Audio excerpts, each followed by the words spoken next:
Welcome to the BFF Report. My name is Mike B, aka Phony, and this is our second week of coverage for Allods Online, the Russian free-to-play MMORPG, blah blah blah. I gave you guys a spiel last time. Let's get started. Now, I know we already covered character creation, but I really wanted to go back and reiterate how badass the Arisen race is. I mean, they look like Forsaken Terminators, right? Check this out. This is a healer, guys. A Clothy. At first, the orcs were my favorite, but then they removed the best hair-mustache combo celebrity lookalike. Anyways, there are tons of looks to choose from, and as I scroll through here...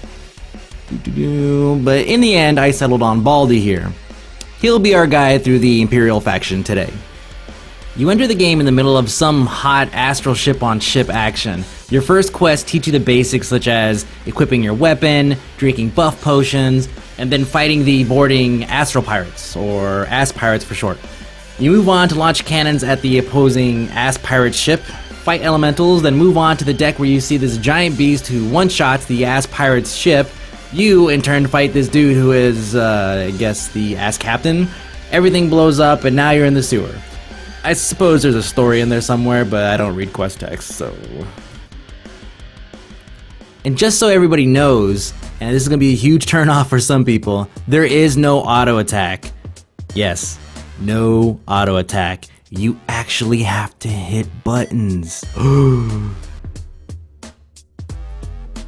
Anyways, let's go ahead and take a look at your talent pane. You gain 1 point per level that you can plug into the tree to augment current skills or attain new ones. Most items here have more than one rank, the first one costing you a single point while the second costing 2, and if there's a third rank, it would likely cost you 3 points. Having only one tree may seem shallow, but then we pop open the talent grid. This thing adds a completely separate dimension to your character in that you can build on basic skills, create new ones, or add situation-based reactions. For example, it's like having your stun activate automatically when you drop below 50%. Those of you who have mastered exploiting AI in MMOs, you're in luck. The same techniques can be applied here. This is a mob that would normally 3-shot my tune, but thanks to a puddle of clearly impenetrable water and a mild slope on the terrain, we could down this mob with ease.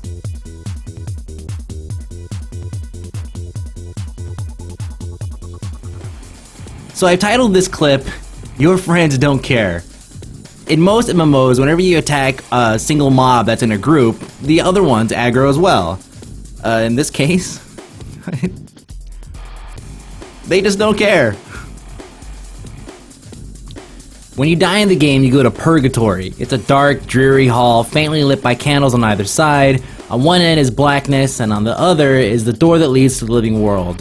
But in front of it is this huge guy with flaming hair and a big sword. He obviously would rather you stay until your specified time. However, you can spend Mira to get out without waiting.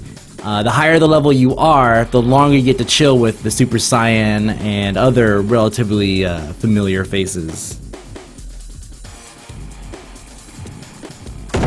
The item shop is the profit area of the game, and even in beta is chock full of items for you to purchase. As of now, there's not a single item in the shop that is required to level, and the highlights would be a potion that allows you to essentially reset your talent points and backpack with more storage space.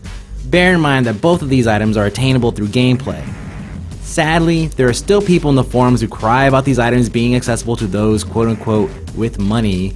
So if this is your train of thought, please post under this video so we can all ridicule your failure to understand the free-to-play business model. Thanks.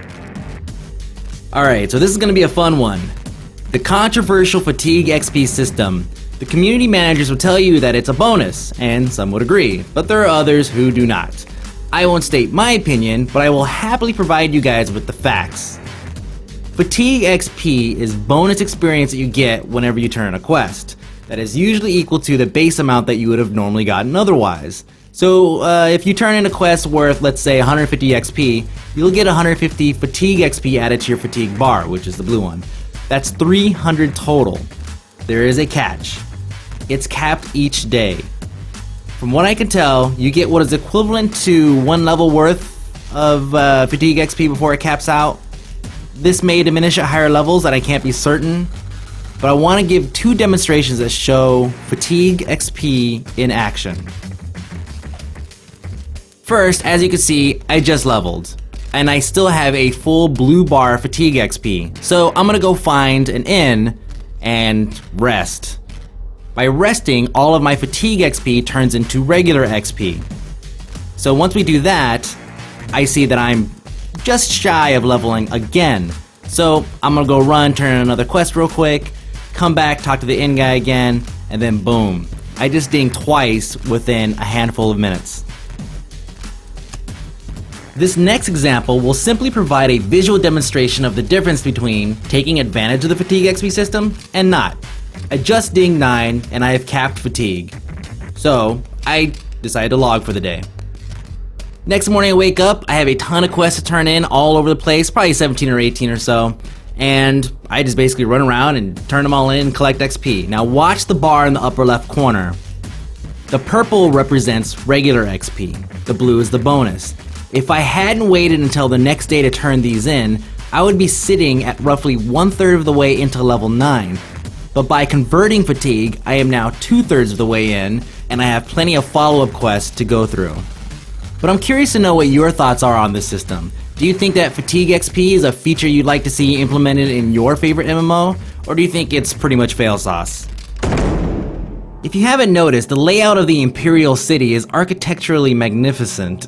Sure, it seems a little on the red side, but otherwise they did a damn good job. I've actually put together a few shots to show you guys.